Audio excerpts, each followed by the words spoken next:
This is the summary created from the video, Cloud Economics. Cloud computing offers services under a different application model, allowing organizations to consider when it's economically beneficial compared to in-house infrastructure. Pooled resources with statistical multiplexing benefits, location independence, utility pricing and on-demand provisioning are key properties enabling cloud computing to meet performance requirements. Economies of scale through volume purchases and consolidated workloads, along with efficient resource utilization via statistical multiplexing, lead to reduced service costs and revenue losses in the cloud model. The coefficient of variation measures demand dispersion, with smoother demand curves enabling better resource planning, while multiplexing demands from multiple sources can yield a smoother overall curve for optimal utilization.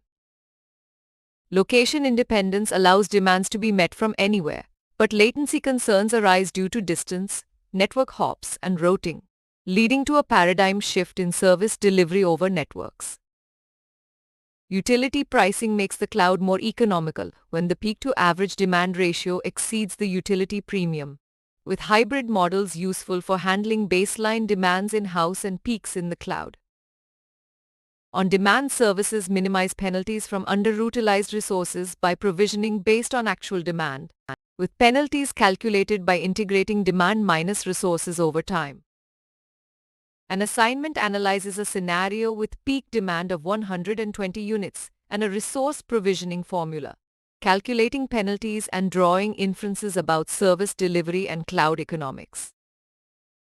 In summary, economies of scale, statistical multiplexing, low latency, pay-as-you-go models, demand variability analysis, and demand provisioning are key factors enabling the economic viability of cloud computing. Please stay tuned for more summary videos.